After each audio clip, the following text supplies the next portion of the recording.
Hey guys, welcome back to my channel. If you're new to my channel, please subscribe. So today's video is going to be about motivational books that I've read. They're like my absolute favorite. I feel like these books were life-changing for me and they really got me into like self-discovery. So if you guys want to hear about these books, then just keep on watching. So the first book I have to share with you guys is called You Are a Badass by Jen Sincero. I know you guys have probably seen this all over the internet. I know I did before I ever picked it up, and I was kind of curious as to whether or not this book was any good. This was the first book that I ever really picked up when I was getting into kind of self-help, and I absolutely love it. It's my favorite.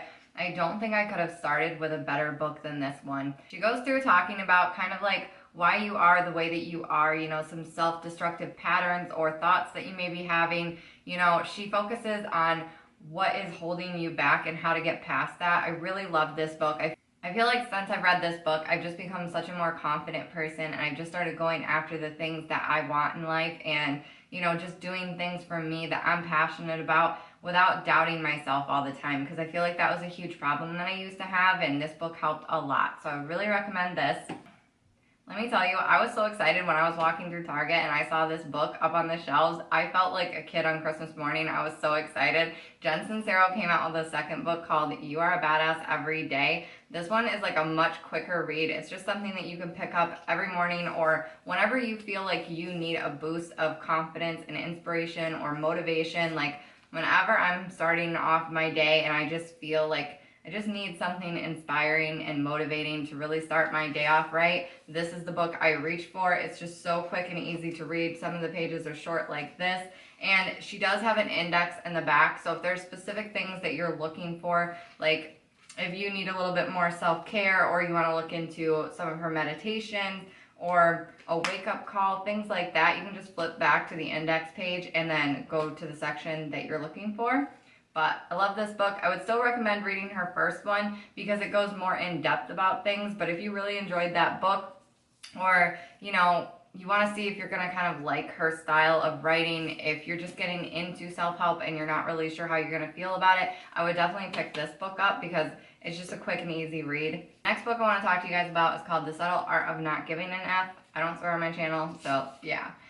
This one is by Mark Manson. So his style of writing is a little bit different. He's not so much for positive thinking and manifesting positive energy and things like that. Even though his style of writing is different, I still really enjoyed it.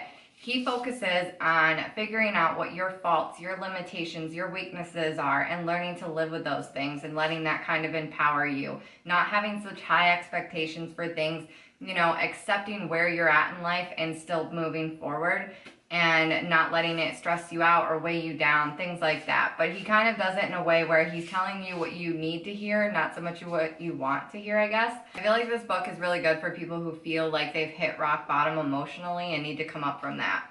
And it was just so funny because when I was reading through this, I think I put off reading it for a while, and I was kicking myself for not reading it sooner because a lot of the lessons he teaches in this book, I of course had to learn them the hard way. The next few books I want to talk to you guys about are from the same author, and the first book that I ever read of hers I didn't actually purchase, I just borrowed from the library, but I'm going to pick it up because I really loved it. But anyways, so I don't have the book on me, but I'll pop it up on the screen, and it was called Get Your Shit Together by Sarah Knight, and it was such an amazing book. It's what really hooked me into her stories. I just love her style of writing. That book was about starting good habits and how to set goals and achieve them, and it was about being proactive and going after what you want in life instead of just sitting back and letting life kind of happen to you.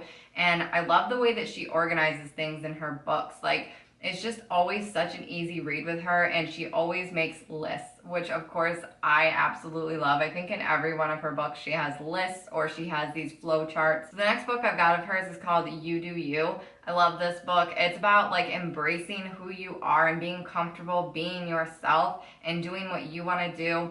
Like doing things that make you happy, making the right choices for you, saying no to things that aren't right for you without hurting someone else. I say that because it's important. When I first picked up this book, I honestly wasn't sure I was going to like it just based off of the title, You Do You, because I'm not that type of person that's going to be like, you do whatever you need to do, I'm going to do me, and I'm not going to care what you think. You know, I just don't go about things that way. I don't want to damage my relationships with other people to do what's best for me. But the thing is, that book this book is nothing like that. She goes about it in a way where she really explains to you how you can do what's right for you and live your life your way without damaging your other relationships or alienating people. I've had the experience of having people in my life before who thought that the only way that they could do what was best for them was to kind of tell everybody to F off. And I don't know, I don't agree with that mentality. I feel like that's just a really limiting way of thinking about things, and I feel like you can always do what's best for you and still live your best life without alienating other people or ruining your relationships and, you know, kind of seeming like you're above it all. So yeah, this is a really great book for any of you who are struggling to do that in your life. You guys are probably going to laugh at me for this. The next book is called The Life-Changing Magic of Not Giving Enough. This is by Sarah Knight as well. I know, I have 2 books about not giving enough.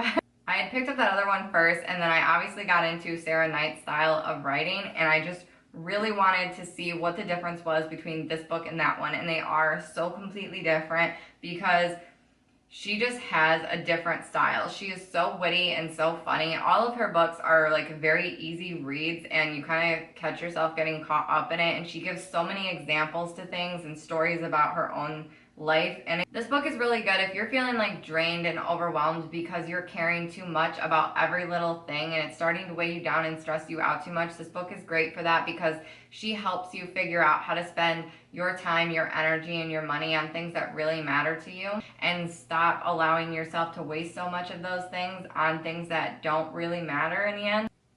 So the last book I have to share with you guys is called Calm the F Down by Sarah Knight, and this is for people with anxiety and panic attacks. This book is really helpful. I'm that type of person where I do overthink things a lot, or sometimes I, will catch myself like expecting the worst or worrying about things that haven't yet happened when I have enough to stress about. So she goes over all of that. In this book, she talks a lot about how we can overthink things and worry too much about every little thing, including things that haven't yet happened, and, keeping yourself awake at night, overthinking every little thing that you're worried about. So yeah, this was really helpful.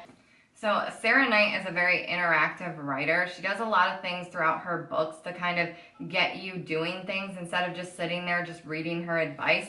One of the things that she does is creates flowcharts in her books, and she did one in this Calm the F Down book called How Do I Calm the F Down? Like, I'll show you guys, it's right here. So it starts up here, and she'll ask you certain questions, and you'll follow along through the flowchart saying like yes or no. And she'll keep doing that till you get to the bottom where it says, congratulations, you've calmed down.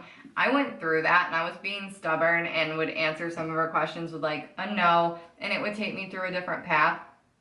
And she'll bring you through that until you've actually calmed down. But I was reading through that one night when I was having anxiety, and it actually calmed me down. About the 3rd time I read through it, it calmed me down because I was being a little stubborn, overthinking things and worrying about everything. And it was almost like I was stopping myself from calming down. But I read that, and it really helped. It kind of reminded me of this grounding technique that I do.